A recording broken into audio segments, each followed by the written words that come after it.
Happy Sunday afternoon. You can see the sunlight there in the back. So I ain't capping. You know the word cap, C-A-P, it's the modernized word for lying. No, homie, I ain't capping. I ain't lying. Well, I'm definitely not lying. It's been a church day. We got church again in a couple more hours. I need a nap desperately. I went to bed at 3 o'clock this morning. And I did that simply because I could. No other reason. Had us a good afternoon. We stopped at the Mexican restaurant, and Brother Michael's mother was there, and an older brother from the church, Brother Hayner. We call him Grandpa Hayner. Really good brother in the Lord. One of the sweetest human beings that God ever created. That man is very sweet. He's 86 years old. He plays guitar on stage. He's part of the praise team, and he always sings a song during the offering time. A wonderful brother in the Lord. He was a soldier who never actually had to go off to war. And I can't speak for anybody else, but I'm really glad that he didn't, because I love him just the way that he is. And in case you didn't know, war does things to people. It has various effects on people, especially those who are actually fighting at the front. So thank God for big things and small things, whatever they are. God is always good. I know that much. We only had 2 people in our youth class today. Some are away. Some just haven't been coming, but they need to. I had a talk with them about that. But we had a good lesson today. I can't complain.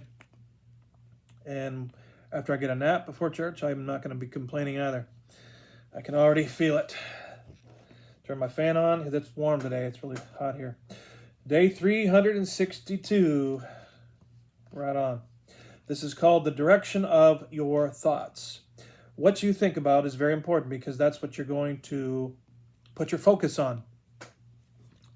What you focus on is what you put your energy into usually, right? And we need to focus on things of God, not things of the world. And Satan, probably in 2024, is best at distracting now than he's ever been before. There's so many different ways he can do that. Social media is one. These are another. And of course the iPad, which I have, that can be one for me sometimes.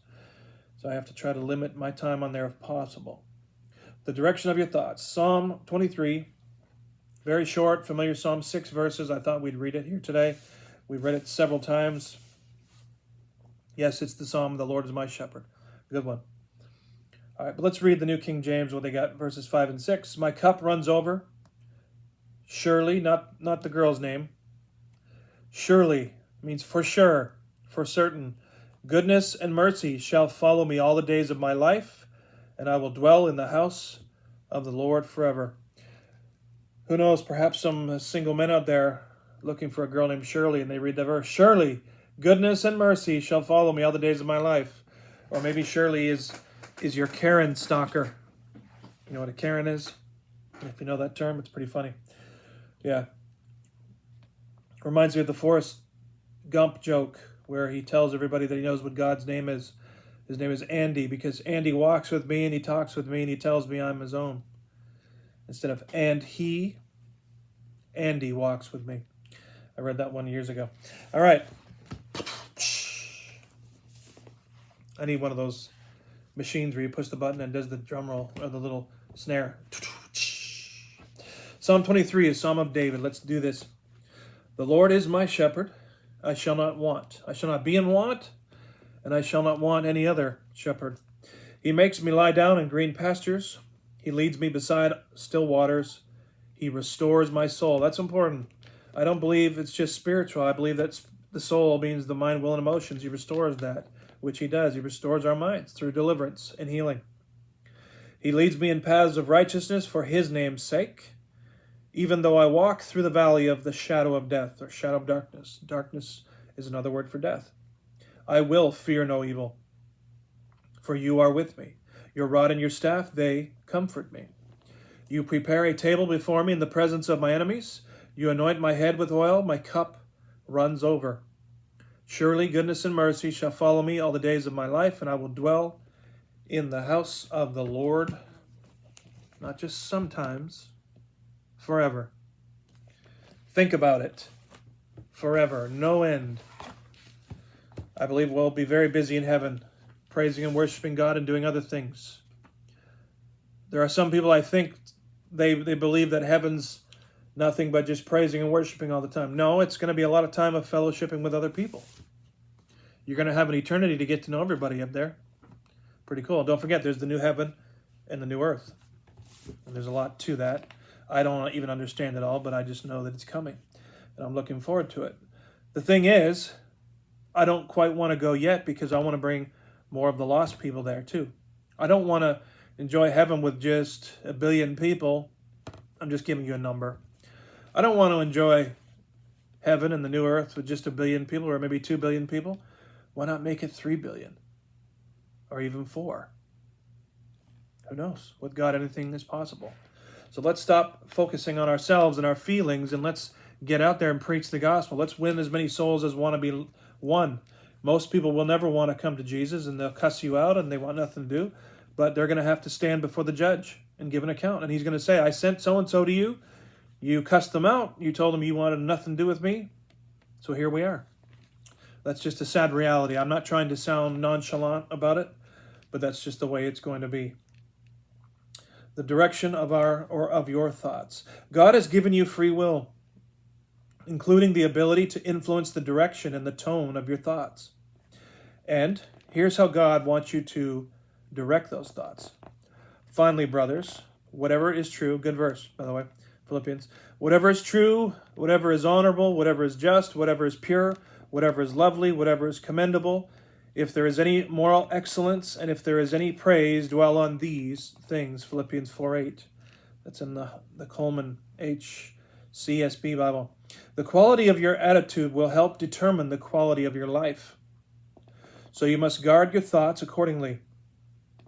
The next time you find yourself dwelling upon the negative aspects of your life, refocus your attention on things positive.